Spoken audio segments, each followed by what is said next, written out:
your favorite auntie with uncle tendencies. Welcome to Now Joining the Conversation. Appreciate you hanging out with us. If it's your first time here, go ahead and hit that subscribe button, ring that notification bell. We are on our push to 1,000 new subscribers on the page for my birthday month, February. So come on and join the conversation. Coming to the stage, let's go and get him up here. We got a lot to talk about. Coach Ro, what's going on? Hey, good morning, Cess. Good morning, everybody. Hope all is well. What's up with you? Oh, man, one day at a time, Coach, one day at a time. Mm-hmm. Lot to talk about, a lot going on. Yes. Lots going on in sports. I know we're going to get to NBA and all types of stuff, but we're going to talk about our women's college basketball. It is heating up. It is almost time for March Madness. There's a lot going on, and I cannot wait. This is one of my favorite times of the year. We see the competitiveness ramping up on everything, and I am ready to go. So we're going. It's Gamecock Thursday. Y'all know what it is. I'll be live tonight at 7 p.m. for the game. We'll be live tonight for the game. Mm-hmm. Gamecock Thursday. We are on the road in Missouri. Mm-hmm. So, all week, y'all, I've been going back and forth about this Camila Cardoso being out and this potentially being a good game for us to see, how people fill in for her. Mm-hmm. But when I look back at the Missouri game, it wasn't really a Cardoso game. Mm-hmm. Matter of fact, Cardoso only had like 7 points against Missouri last game. Mm-hmm. Now, what's interesting to me is that we're on the road. We're going to be in Missouri. As far as I know, y'all can correct me in the chat if I'm wrong, but I think we're on the road. And the last time we were in Missouri, we lost. We came in Missouri as a number one seed. As a number one team in the nation. I want to say we were undefeated. We came in there and we lost by 170-69. I don't know if anybody that was on that team is still around, but we got to be laser focused coming in here. Now, in the chat earlier this week, they were talking about the fact that we get off to slow starts. We don't want to get off to a slow start against Missouri. This game is at home, by the way. This game is in South Carolina. Okay. So we at the crib. Oh, good. Okay, good. It's interesting you say that, since I did look at the last game in which these two teams played, and it was pretty tight, almost up until the middle of the third quarter, and then South Carolina pulled away.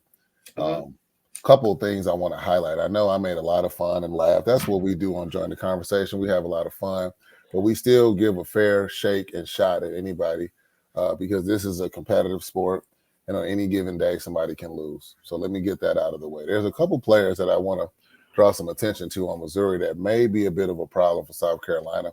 The first one is Mama Dembele. She's a guard. And the reason why she stands out is because she averages almost 7 assists per game. Now, I bring that up because you all know where I'm going with this. I'm always talking about the guard matchup, the guard play. You all know that I talked about how LSU struggles with guard play, but there could be some vulnerability sometimes if you try to match the energy of South Carolina. What I mean by that is most teams know you're not going to shut South Carolina down, but you can try to match them in running. It seems as if that's the only chance that you have on trying to get a victory against this great team. Yes, this great team. You're not going to shut them down. You have to match them. Somebody has to have what we call an out-of-body experience and have the game of their life and almost be perfect to stand a chance against this team. This is just what South Carolina is right now. Everybody realizes that. But Mama Dembele stands out not only in assists per game. Let me point you to another stat that stands out about Mama. I love that name. I can't wait to say the name. Mama averages 3.1 steals per game. So again, active hands, very active in the transition defense and things of that nature. We know that the SEC, they're a fast conference. I like to call it a fast conference. Most of the teams in the SEC want to run, and they can run. And they average, I want to say, one of the highest point totals as a conference, and they want to play points.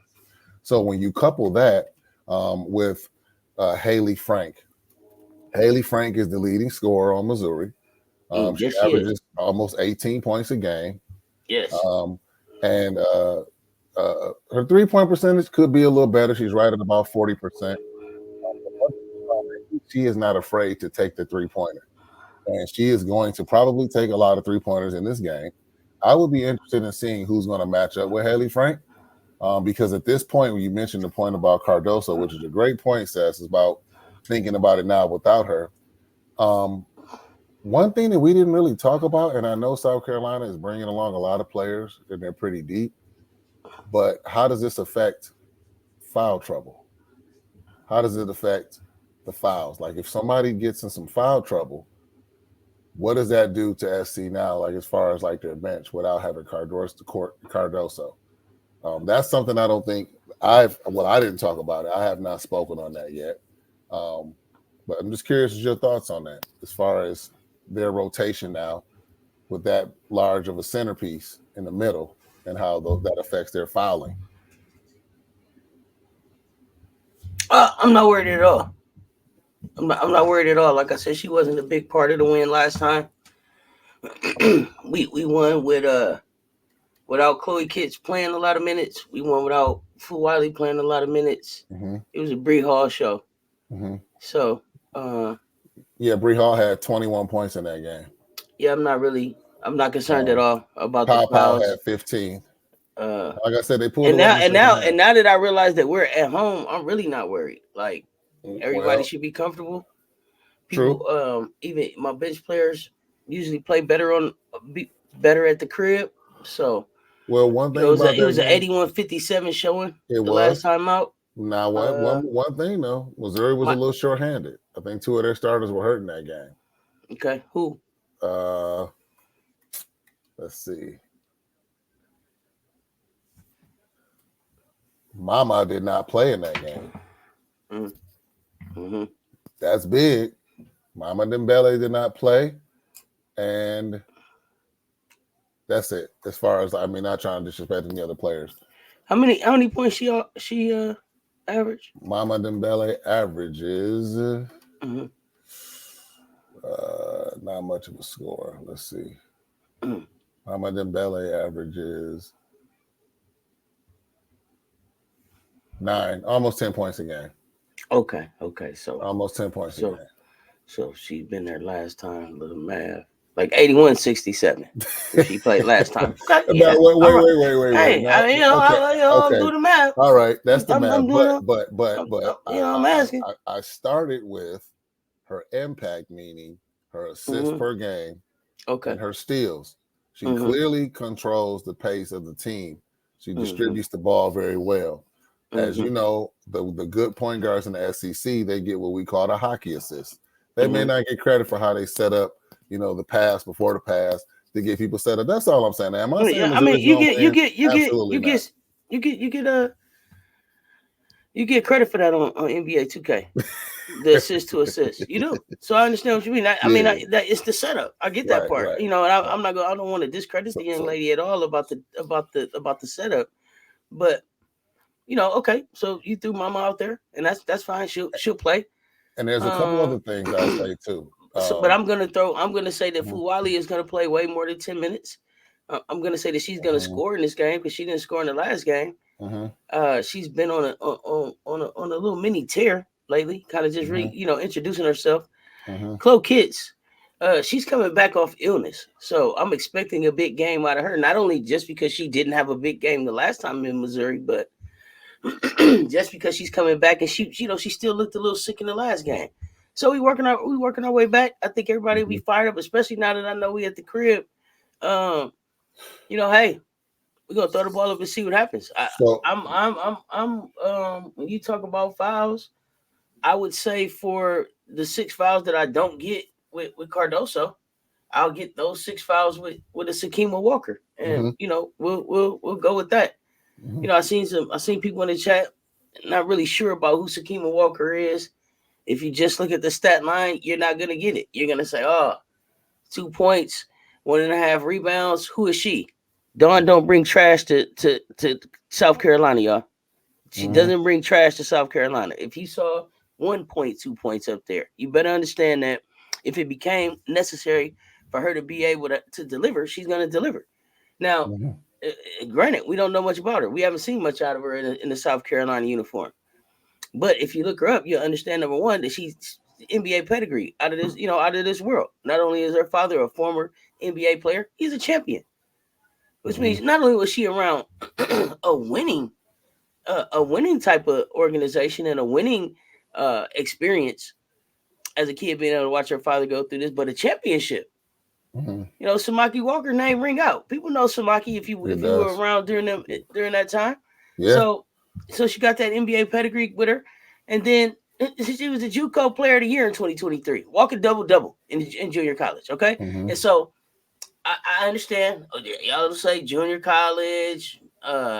That's not the same as South Carolina, but no, that's kind of a new trend in all sports right now. We're seeing a lot of seniors, 5-year, and if you look through the history on a lot of those players that are developed, they started at JUCOs, which is, I'm not mad at that. I'm not mad at, because what you have is these phenoms are coming straight from high school and they're going to the league essentially.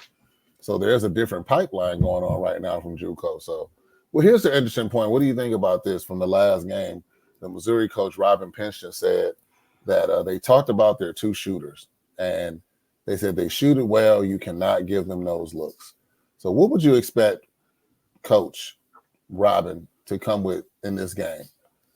If that was a point of emphasis, was she talking about her 2 shooters? No, she was talking about South Carolina's 2 shooters. Because I come fully loaded with about 6. Well, I'm just telling you. I come with about 6 shooters. That's why I said, and I quote, she said, we talked a lot about their 2 shooters, and I just felt that they went 7 for 8, shot it pretty darn well. It sounded like she said this is a point of emphasis.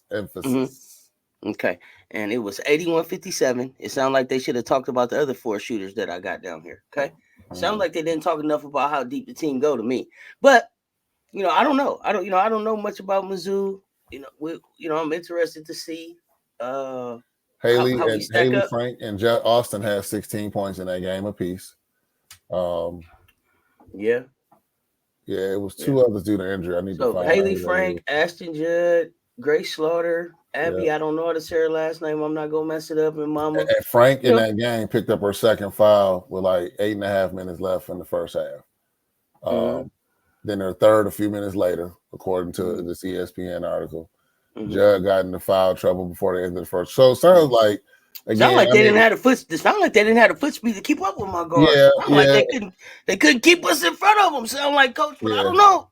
Yeah, I don't know, and Coach. Then even Hannah Lithicum had her 4th foul midway through the 3rd. So there's something to that. They struggled with the fouls. They couldn't keep up, and they were shorthanded. So that's the recipe for a loss. I mean, you're not going to beat a great team if you're already thin and you're fouling. So I agree, but I don't know. I guess I've just always said that it's always tough to beat a team twice in your conference the same way. Again, I'm in no way, shape, or form saying that South Carolina's going to lose. But I think this is I think this is going to be a closer game than I initially thought. Missouri's trying to jockey for some type of attention. They know the Missouri SEC is coming off. Missouri is coming off 3 straight losses. 4. Oh, that's even worse. That's even worse. For sure, it was Texas A&M, Arkansas, and Tennessee. Who else they lost to? Let me see. They lost to somebody before Texas A&M. Thank you for correcting me. Look, y'all, Coach keeping me straight today. For those of y'all who I keep on saying we playing on the road, we are at home. It's in my head now. We at home. I've been blowing that for 2 days, y'all. That's my bad. That's what we got the coach around here for. But who was the 4th loss? I mean, listen, they coming off 4 losses in a row, and then they on the road at South Carolina. Let me see. It was 4 in a row. Hold up. It was let me see. They lost to Kentucky, Texas A&M, Arkansas, and Tennessee. Okay. Yeah, I'm seeing what else games is on tonight. Michigan State and Indiana is a possibility on Peacock. Seeing what else might be on the 7 o'clock. In case this one gets out of hand early, you got Tennessee and Alabama on SEC Network. I mean, it could be a close game. Could be down to the wire. What game could be down to the wire?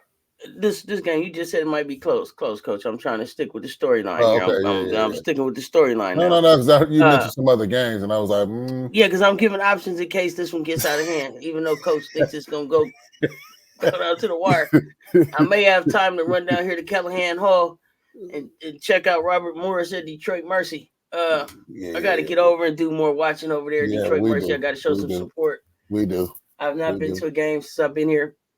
What did you just say? I haven't been to a Detroit Mercy game since I've been here.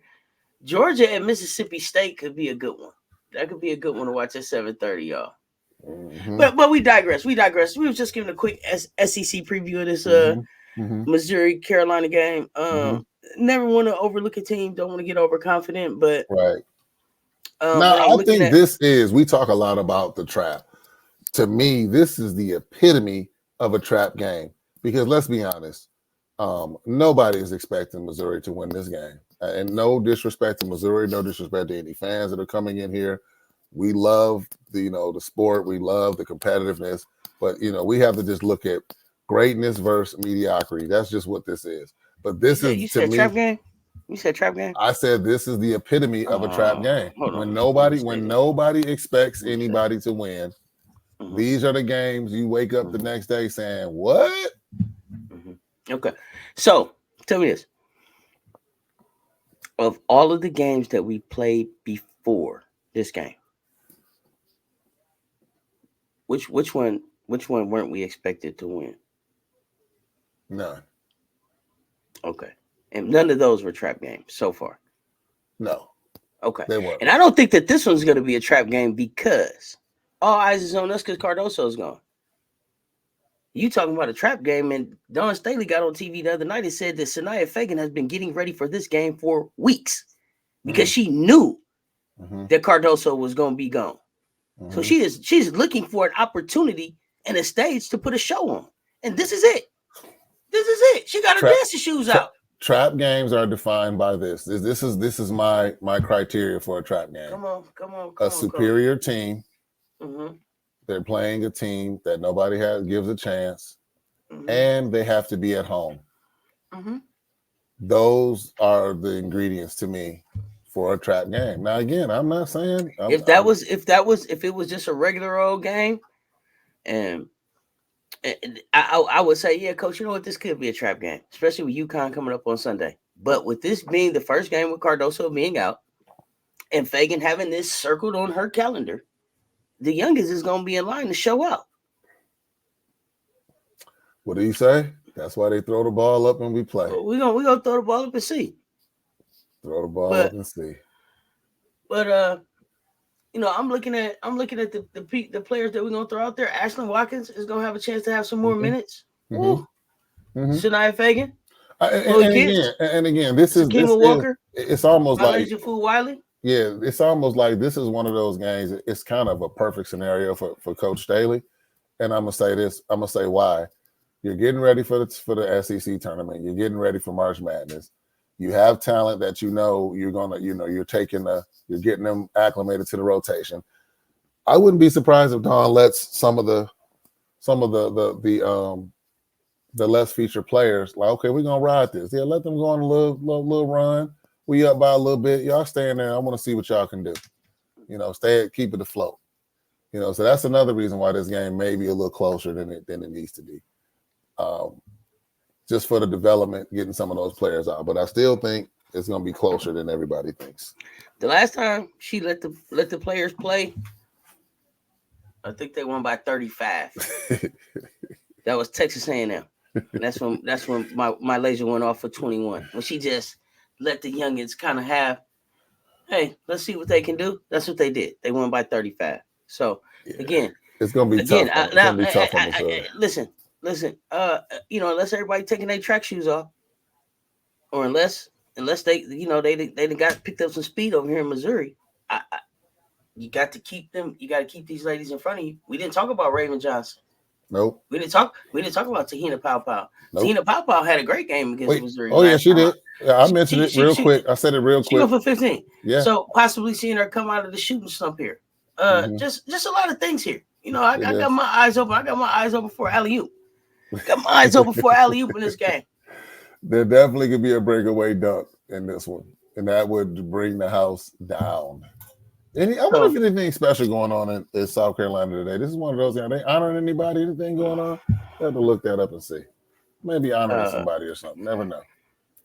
Not anything that I heard, but y'all know I thought we was on the road all week, so I have no idea what's going on at Colonial Life. But let's see here. We got that going on. Let's keep it rolling. Yes. Big Ten battle. This is one of those battles. It's an ongoing. I'll say it's a rivalry just because it's an interconference game. They're about maybe an hour and a half, 2 hours, two and a half hours away from each other. This historic matchup has Ohio State winning it. They're 26-13 losses, overall. Their last matchup was a very, very close game. It was 70-65. And it was in Michigan State. They beat them by 5 points. So this is going to be a good game. No, they were actually in Ohio. I'm sorry. So this game is going to be in Michigan State. What I noticed in that game is that it was tight, and it came down to the home court, in my opinion. They outscored Michigan State by 5 in the fourth quarter. Right now, Michigan State desperately needs this win. They're 2-3 in the Big Ten. Ohio State's 4-1. Michigan State knows that if they win this game, they could very well put themselves in a higher seed for the Big Ten tournament, which translates, as we know, to having a better seed in the overall tournament in March Madness. Let me look right into the camera when I say this. I've been saying this all year. The Big Ten teams are going to send some teams home when March Madness starts. They're going to send some teams home. Now, let me tell you why. Big Ten play is methodical. It's slower. It's about tough-nosed defense. They run their plays to a T. There's very few standouts as far as like individual, I'm just going to let it fly type of players in the Big Ten. We all know who that is. That's Caitlin Clark. Is probably the only Big Ten player that just shoots whenever she wants, how she wants, and can get those shots. But even in this last game, listen to this, in this last game that they played, Michigan State only had 3 fast break points. 3 fast break points the entire game. Ohio State, guess how many fast break points they had? 6. And what's interesting about the last game, and I didn't even notice this, the great Cody McMahon only had 11 points in that game. So Michigan State had a game plan ready. Just 3 off her average. Yeah. But let me ask a question. She's heated up a lot. Let me ask a question, Coach. Ohio State played Michigan State before or after everybody played Iowa? They just played them January 14th. Let me see. And when did Ohio State? Ohio State play Iowa? That's a good question. Let's look at that. Yeah, when did Ohio State play Iowa? That's a good question. Let's see.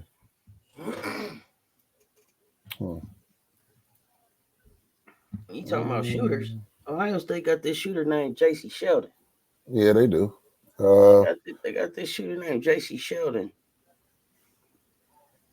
And I'm asking when these games took place because I feel like Ohio State is a different team after the Iowa game. Iowa. I thought that Michigan State was going to be a different team after the Iowa game, but they played them almost to where they could have beat them, and then they haven't been a different team. They've been a different team, but not in a good way necessarily, especially not in Big Ten play. It don't sound like so.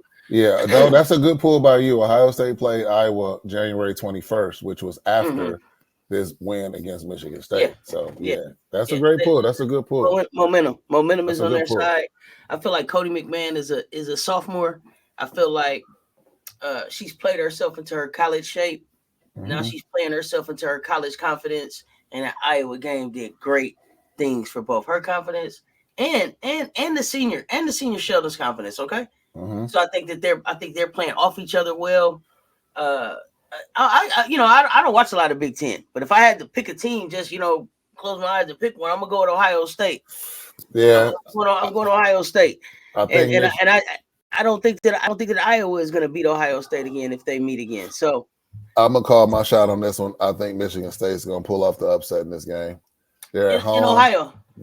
Oh no, okay. No. They're home. They're home. Okay, they're home. They're home. And I know it's cliche to say they need this game, but they need this game. Last game.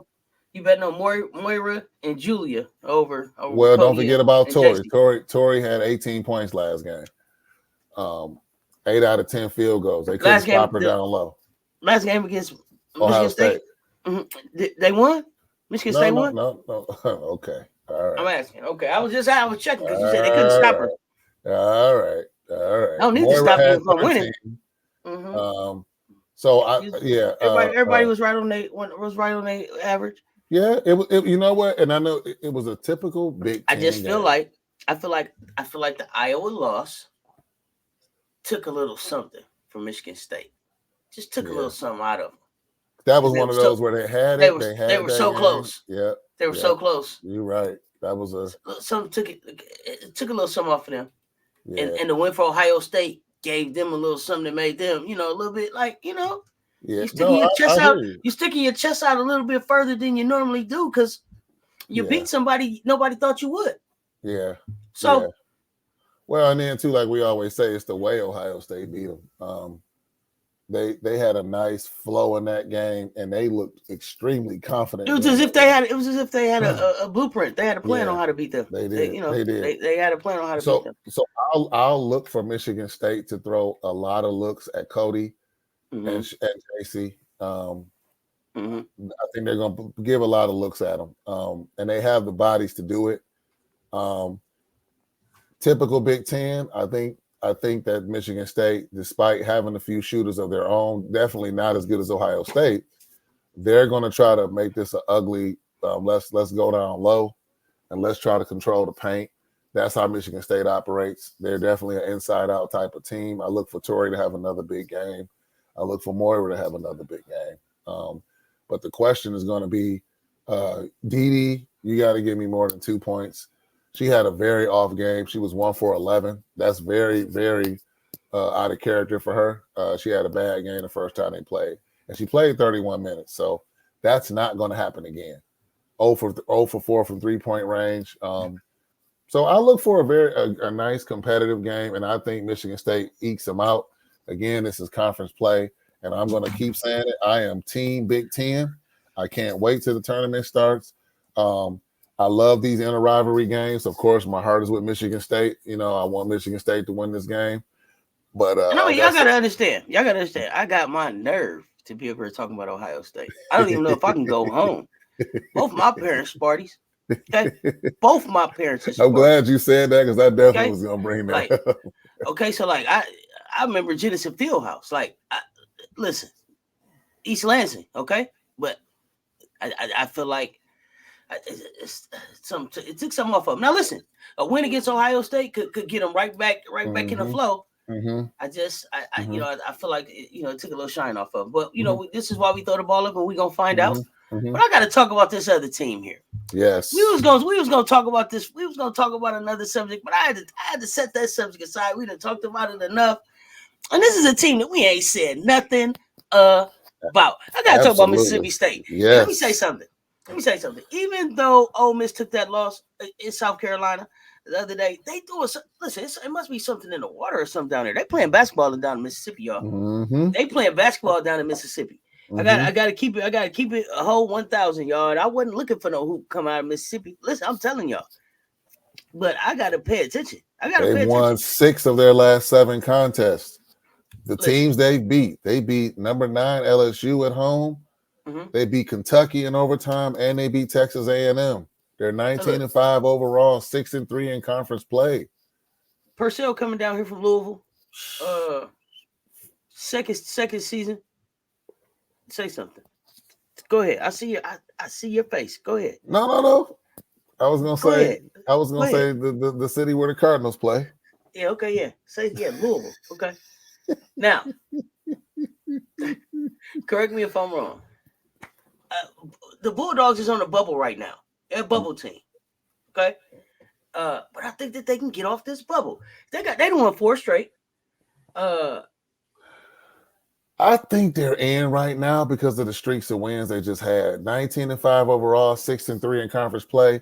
I think they're going to, you know, I hate to use this lingo, but I think they're going to do them dirty in the seedings. But I think they're going to. I think that was the point that I was going to go to. The coach said, you know, hey, we can kind of smell March, but we got to finish February. Those were his words, and I like that. And I think it is. They're playing for seeding right now. Mm-hmm. They're playing for where they fall in this bracket. But listen, you got them probably looking at a number 8 seed right now. Mm-hmm. The number 8 seed. Yeah, the nasty 8. That nasty 8 and 9. That's always the most. It's probably the most intriguing first round matchups are 9 and 8. But I like them because they're like y'all know I love my movies. They like a Little Giants type of team. You know, one time. This is a scrappy little bunch. So, Cess. I apologize. I'm going to cut you off. The word that comes to mind when I saw them, when I saw what they were doing, bracket busters. Bracket busters. They could break up an entire side of somebody's bracket because nobody's paying any attention to them. That 8 or 9 seed is nasty. I'll go as far as saying that 13 seed in the 13 there. That's a nasty side to be on. And they could be in there. 10 seed, all of those numbers are nasty, but we have seen it in the past. Bracket busting. That's what I see. And let me say something else about this team. They have graduate students. So they have experience. Hey, hold on, man. I don't want to hear nothing about no graduate student. They got a freshman. They got a freshman named Miracle. If you don't start there, I don't know where you start. No. Let me talk about the experience. And the reason why I'm saying that is because these graduate students have led in points in the last couple games in hostile environments. That's all I'm saying. Coach, Mississippi State at LSU. We're not going to overlook that. We're not going to overlook that because I saw this coming. Because Lauren Park Lane, senior, she had to step aside and let Miracle Shepherd, is her last name Shepherd? Miracle Shepherd, go ahead and ball out. Mm-hmm. So as much as I like the senior backcourt, they got a freshman down there named Miracle, and we're gonna start right there. Because I'm all about the freshman phenoms. So I can't even get to the seniors without getting to the freshmen first. Talk to me. Tell me more about Miracle, because I don't know a whole lot about them. I apologize, everybody. I really don't listen, know. And I wasn't. She wasn't on my radar at all. Listen, Mississippi State wasn't on my radar at all. This is what we watch for, because, like I just said, I didn't see no basketball coming out of Mississippi, y'all. Did you? No, not at all. Not at all. I didn't see it. I didn't see it coming. It was like you saw one win, like, okay, they got the little win. Then you saw another one, like, wait a minute, Mississippi State, what they got going on? But you also saw Purcell go there, right? So it's like, okay, you're leaving Louisville to go down to Mississippi State. Well, what is down there? And by the way, they were named the NCAA Women's College Basketball Team of the Week this week too. So they're off the radar. I mean, they're on the radar now. Oh, as they should be. Yeah. Beating LSU puts you on the map. Beating LSU definitely puts you on the map. Why are you bringing up old stuff? Because they're the defending champs. If you get a lick in on the defending champs, you got to talk about that. Well, and they got Georgia this week, so that's why I'm glad you mentioned that game. Georgia's. That I think that'll be a good game. Miracle's only averaging like 5 points, 2 rebounds, 2 assists. She shoots 46 from the floor. She's a 5'10" freshman out of Washington, so West Coaster, down south. Stay that height one more time, because I love the direction that women's college basketball is going with these taller, ball handling, shooting type of players. I love it. I love to see it. Go ahead. I digress. I love it. Love size. But she's coming in and she's getting to play with the senior backcourt that we were talking about, Lauren Park Lane and Jacayla Jordan, right? You got Jessica Carter leading in blocks, and she's also leading in rebounds. So you kind of got a 3-headed monster that is that have been playing really well together. And then you've got this freshman that's coming along because everybody else is seniors. Jessica Carter's a senior. Everybody else is senior. And Aaron Burnham is another one. Okay, yeah, I forgot. 22 points. 22 points in the last 2 rows. Yep. Yeah, she's 6'2". And then you got Jerkayla Jordan, another one. Well, yeah, senior guard. So now Jerkayla is something else. Okay. She's been balling. 17 points, 6 rebounds, almost 3 assists, shooting almost 46 from the floor. Really having a pretty good season. Really, the reason, one of the big reasons that Mississippi State is having all of this success. Lauren Park Lane, y'all see her here. She's not even taller than the referee. Y'all see her. I blew it up so y'all can know for sure. She's not even taller than the referee. You hear me? Do y'all hear me? Okay. Averaging 10 points. Okay.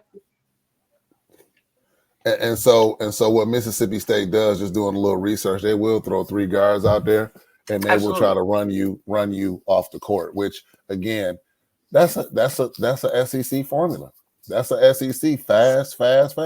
I'm so intrigued by this upcoming March Madness. We're going to see some matchups that we have not seen in years. I can't wait to see some of these slow it down teams versus the fast-paced teams. I can't wait. And then you got to throw some of the Pac-10 in there. They got a mixture of both, in my opinion. This is the one thing that I'm wondering, and I'm hoping that I'm right about this. But I'm slightly cautious about March because of all of the freshmen that we've been talking about. So, what you mean by that? Tell me more about that. Is the lights going to be too bright for somebody? Well, we said that. Yeah, I think for some of them. I mean, again, no disrespect. Oh, tell me, throw a name out. I like Hidalgo, but Hidalgo, when you're that much of an anchor for your team as a freshman, March Madness is a different type of beast. Okay, you get out of the first round, that's fine. But once you start that round of 32, they are going to have an entire scheme to stop you. That's the first name I thought of as far as scheme. Now, if you scheme me out of my game, that means that you outcoach my coach. If I show up and I'm fumbling the ball out of bounds and throwing passes in the stand, that means that the light's too bright. Now, if you outcoach my coach, there's nothing I can do about that.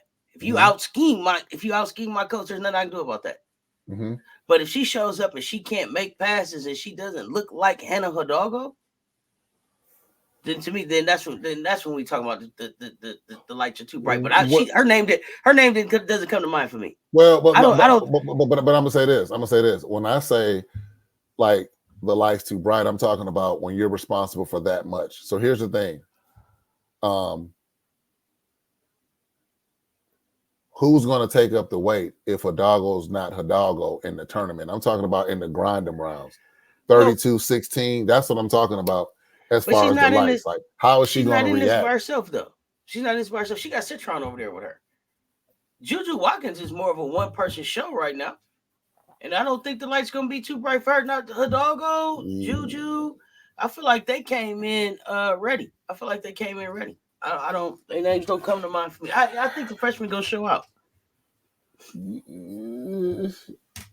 I do, but if we're talking in general terms, your initial statement was you're a little hesitant of the lights coming on for them. But let me clarify.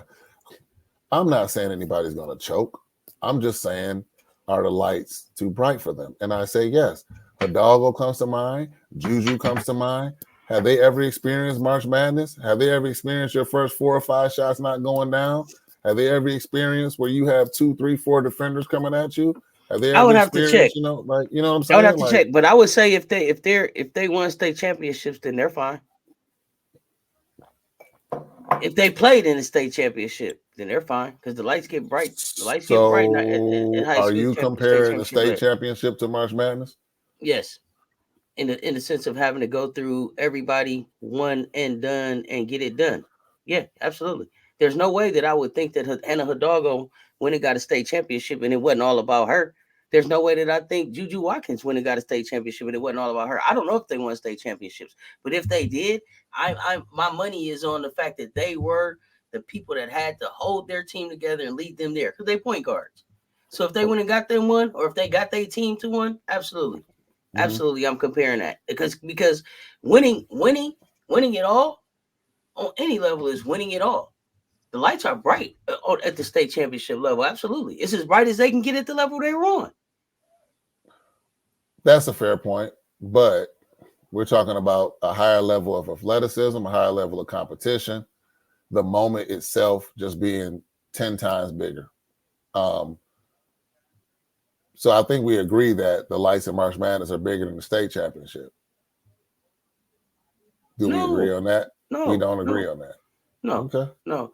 In the sense that the jury was on the line. Regardless of whatever level it is, the jury's on the line. It's for all the marbles. So you brought that statement up. Who were you thinking about as far as freshmen then? I don't know. I don't know. Like I said, there's not a name. I don't think that the lights are going to be too bright, but I haven't watched all of the freshmen all year, so I'm just a little hesitant to say that there's going to be a lot of parity in the tournament. But as I keep watching through February, I may get there. You know, I gotta see what Talia's going to do in Arkansas. Yeah, we got Miracle coming on. I think it's a little. I think there's more pressure. I had to look at my freshman bigs. That's the area where it may be tough. When I'm looking at my freshmen so far, I don't see any freshmen that have hit the freshman wall. Not any of the phenoms. Yeah, I agree with that. Okay, so who's going to break out? Who's breaking out of the freshman? I told you, my Malaysia for Wiley. It's my Malaysia for Wiley show. It's going to be the Malaysia for Wiley show. Will she get a chance to do that though? If her team is doing what they're supposed to do, will she even be unleashed like that? Absolutely. Now, here's what I anticipate. Here's what I expect. I expect by, I'm gonna say Final Four. Those who haven't been watching all year are gonna be like, "Who is this kid out here?" Absolutely. But the other thing though too is that Dawn has been bringing her along all this time to unleash her in March. The one thing that one of the things that makes Dawn different than all the other coaches is that she's willing to be a fan first. She's willing to be a fan first. If you go back and you watch her reaction to Ashlyn getting that first dunk, not in South Carolina, the first dunk. If you go back and watch Dawn's face on the sideline in that moment, she's only a fan. If you watch her face in the moment when Malaysia, introduces herself to the world in Paris with the behind the back you digs, just a fan. So yes, as much as we want to see Malaysia turn loose, Dawn wants to see Malaysia turn loose. That's what she brought her there for. She brought her there to turn her loose on somebody. So yes, absolutely, I think she's gonna be unlocked. Unlocked. Yeah, let's go. That's the one I'm thinking. That's the one I'm thinking about. Everybody else that we didn't see what their freshmen can do. Yeah, I think it's gonna be interesting to see. It's all set up to be the Full Wiley show. Yeah. But then, like you said, I mean, again, I want people to understand. I fully expect Juju and Hidalgo to do their thing. But I think hopefully if they make it to those later rounds, the matchups that we want to see, I would love to see them, matched up against each other in the tournament, that type of stage. There's some matchups that and we're not going to do it today, but when we start getting to that, there's some matchups that we would love to see. Absolutely. That are going to be something to see. Let me tell you what I'm in my welcome back Cotter, back down memory lane type mood. Ooh. Right, okay. Horseshack, exactly. Welcome back. Welcome back. You know what I mean? But I digress. Listen, y'all. All of this Caitlin Clark conversation, the records is finna be broke. She may go off for 62 tomorrow night and just break it and break everybody's heart because they all are set up to try to see this thing happen on Saturday. And if she goes out here and just shatters the record tomorrow and drops 70. Wow, wouldn't that ruin the marketing machine that this thing's been on? But who they playing? I don't even remember. I would have to look it up. I can't tell you off the top of my head. But it got me to thinking. It got me to thinking about the last time, if any time ever we had saw anything like this, because this is like historic and we just it's taking the world by storm. And it got me to thinking, have we seen this before? And so I wanted to ask y'all, do y'all remember Sabrina? Mm-hmm. Do y'all remember Sabrina Ionescu? Mm-hmm. Sabrina Ionescu. Y'all remember her? Wow. Wasn't she something coming out of college? Mm-hmm. Wasn't she something coming out of college? We was excited to see what was going to go on with Sabrina. Mm-hmm. And it just made me realize, like, damn, the pandemic really robbed us of an opportunity to see what Sabrina was going to do at Oregon that last year. Mm-hmm. We were just getting ready to go into the tournament. Oregon was, finna try to make their run. They had been to the Final Four before and lost. I think Sabrina won every. I want to know if y'all really remember her. So let me share a few things. She was the first player, female or male, in NCAA history with 2,000 career points, 1,000 career rebounds, and 1,000 career assists. And listen, I'm talking about at the time when she was in college. If these records have been broken now, I totally understand. But I'm talking about going into the pandemic, Sabrina Ionescu, and what our expectations were. She was only the second player in NCAA history, female or male, to do the 2,000 points and 1,000 assists. Just Courtney Vandersloot had done that. She's the NCAA all-time leader, women's and men's, with 26 career triple-doubles. See, that's Miss Trip Dub right there. Okay? That's Miss Trip Dub right there. She's a walking triple-double. She was a walking triple-double. 26 of them in college, okay? Single season record, 8 triple doubles in both 2018 to 19 and 2019 to 2020. She finished her career at number 4 on the all-time assist list. She's only the 5th player in NCAA women's history to surpass the 1,000 career assists and the 12th to reach 900 career assists. Pac-12, and we talk about how tough that Pac-12 is all the time, every year. Absolutely, it's a machine down there the way those schools work. Okay, number 2 in Pac-12 history in double-figure scoring games, number 3 in three-pointers, number 5 in points, and number 19 in rebounds. Tied for 5th in NCAA women's history with 134 double-figure scoring games. Oregon, all-time leader in points, assists, three-point field goals, and double-figure scoring games. And let me add, she has 4 gold medals. Pan Am Games 2019, FIBA America's Under-16 Championship 2013 in Mexico. She got the Under-17 World Cup gold from Czech Republic in 2014 and the 2022 in Australia World Cup gold medal. Y'all know this dude named the Glove? Y'all know this dude named the Glove, Gary Payton? Okay, yeah. She passed him up to be the Pac-12 women's and men's all-time assist leader. He had 938 of them things, okay? So I just wanted to say, like, remember Sabrina, because we don't talk about her. We don't talk about her much. She's gone on to the WNBA now, but what fun she was to watch in college. She was even number 2 in career free throw percentage and field goals made for Oregon. Number 3 in career steals at Oregon. Number 4 in double doubles. Pac-12 tournament all-time leader in points, assists, field goals made. 2-time Pac-12 tournament most outstanding player. 48 games of 20 points or more. 5 of 30 points more. Like, it goes on and on and on. I thought it was really cool that she dropped 30 points, 20 in the third, to go with 4 rebounds, 7 assists, and 1 turnover to help Oregon beat the U.S. women's national team. It was just the second loss for the U.S. in 45 games. Yep. So what do you remember about Sabrina? I remember, unfortunately, exactly what you said, how much the buzz was about her prior to the pandemic. how much she was being mentored by the late, great Kobe Bean Bryant, how much she was shattering records, how rare she was as a player, finding ways to impact the game in any way. That's what stood out to me about Sabrina. She found ways to impact the game. That's kind of a lost art nowadays in any sport. Let's talk about that. She did not have a box that she was in to say, okay, well, she's just a scorer.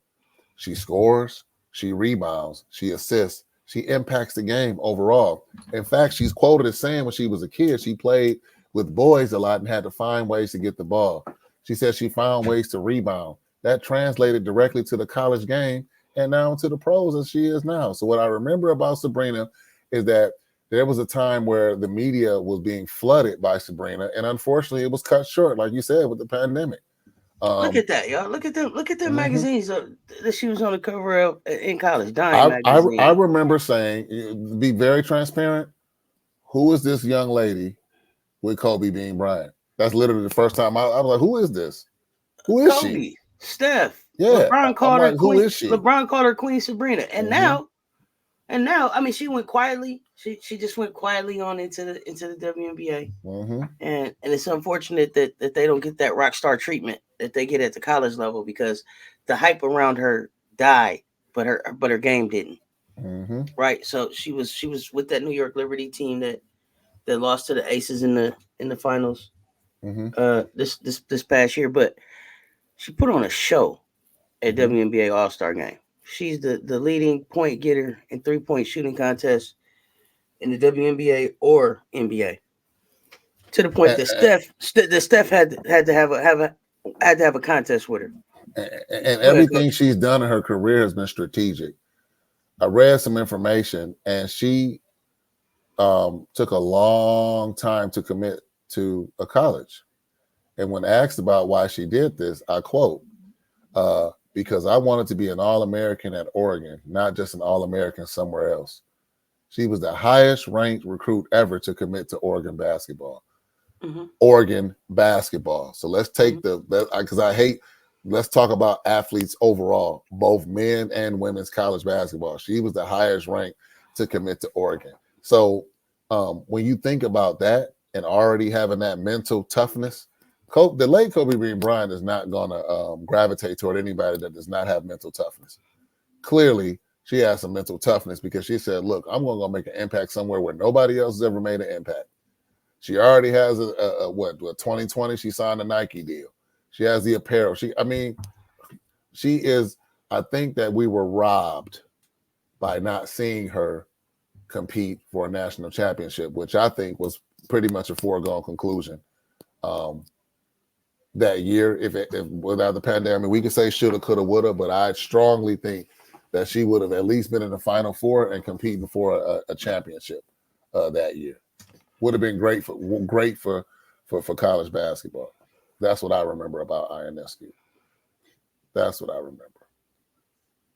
Impacted the entire school in a way that no athlete, like you just said, besides the glove, impacted Oregon. So what are we talking about here? We're talking about comparing Ionescu to a Hall of Famer.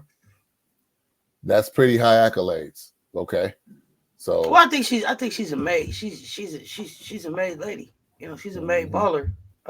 You know, every you know, all of the well respected in the NBA, you know, have vetted her.